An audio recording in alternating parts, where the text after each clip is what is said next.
Hello, I'm Connie Gonzalez, Director of Strategy and Community Relations with Brooks, and I'm joined with South San Antonio Chamber of Commerce President and CEO, Mr. L. Arreola. L, thank you so much for joining me. Connie, thank you for having us. It's important that we kind of start to discuss some of these things on behalf of our small businesses. Absolutely. And so again, thank you to you, your leadership, and your small yet very mighty staff, and what y'all are doing to keep our area businesses, both big and small, informed as new information seems to be coming out daily or even by the hour some days. And so if you can, take a moment to kind of describe the impact that you've already seen on our Southside businesses. So as you said, the situation has changed daily. It's been ever evolving. This is, let's not mistake, a national crisis. But here in San Antonio, I think we've uniquely managed our challenges. I think we were ahead of some of the scare relative to COVID-19 because of the quarantine that was going on at Lackland. So you already saw a heightened sense of awareness in San Antonio. So I think we are ahead of a curve. But we still need to take care of ourselves. We still need to follow CDC guidelines. And so what the concerns I've been hearing from some of our small businesses is that they just do want to make sure they have clarity on what they are allowed to do and not allowed to do. I think you're seeing voluntary compliance. I think you've seen most of our small businesses really step up, especially some of our larger businesses, especially stepping up. So I think we're all self-regulating. We're all very mindful that this virus can affect the daily business it has. You're seeing some that are evolving their complete business model, that they're no longer a restaurant. Some are operating as a grocery store. And again, that's to fill the need. On the South Side, you're seeing them come together in a lot of different ways. And so when they're reaching out to you or your staff, what are you hearing that they're most concerned about? So in the short term, obviously, everyone wants to take care of their employees.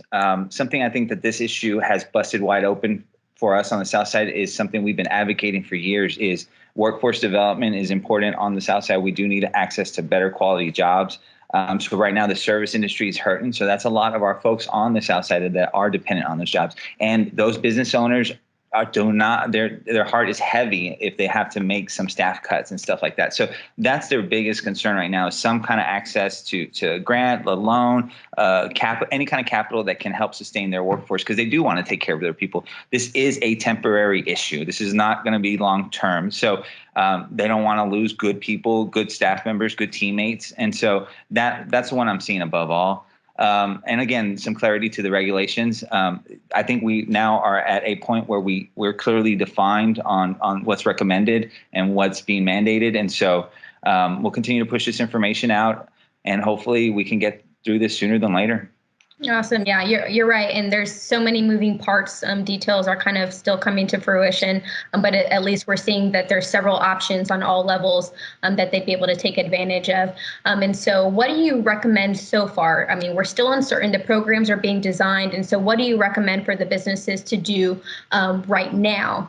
You know, the South Side, with all due respect to all areas of town, we've never really had it easy. We've always had to be very reactive to economic consequences that have kind of been at our doorstep. And so, I mean, historically, whether it was Brooks Air Force Base closing down or it was Kelly Air Force Base closing down, there was always an economic event that happened for us. So I am seeing the resiliency of the South Side. Our businesses are stepping up. They are tweaking their business model. Again, the one thing that I can tell hurting their heart is if they do have to let go of employees.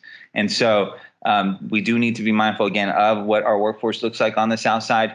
Hopefully that relief package also does put some money into some households so that they can, again, continue to be a part of the economy, go shop responsibly, eat responsibly. Let's just keep things going. I'm seeing that on the South Side. I'm confident we're going to make it through. Sure.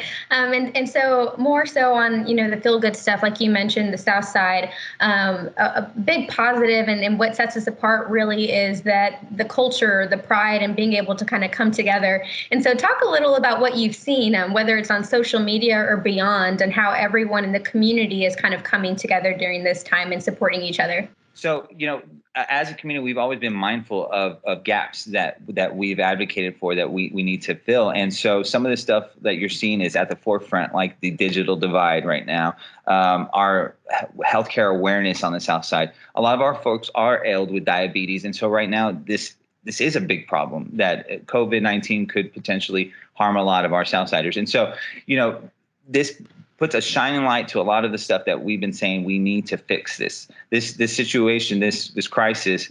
We've been saying these things need fixing. And so that's what we're going to continue to do.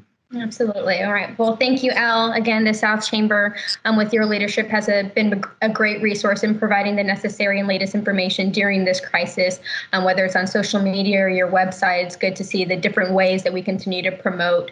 And so any other resources that you'd like to pinpoint on how to keep the Southside community in tune with what's going on? Yeah, and so we're going to keep our members informed, and all our information is open to the public as well.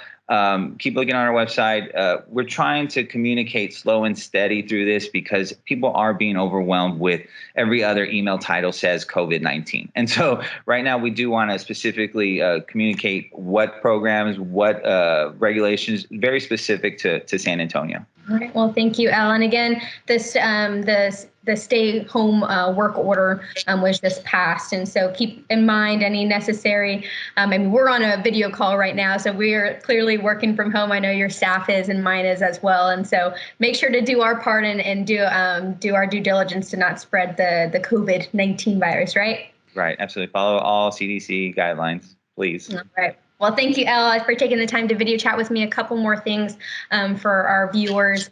Remember that, yes, we are in a crisis. Again, it is your responsibility to do your best to follow our guidelines and our order and stay at home and keep your social distance. At Brooks, we do have the green line. And so if you do need to get out, it's been a beautiful day, or a few days have been very beautiful. And so make sure to go out and walk your dog, push a stroller. But again, keep in mind your social distancing. If you want to stay up to date, in addition to the resources that Elle mentioned, you can visit our website, livebrooks.com, or you can like us on Facebook, Twitter, Instagram, and LinkedIn. And then, of course, Census 2020, April 1st, don't forget, get counted so that we can get that funding. Spread the word of that, too. Absolutely. Thank you so much for joining us. We'll see you soon. Thank you. Thank you.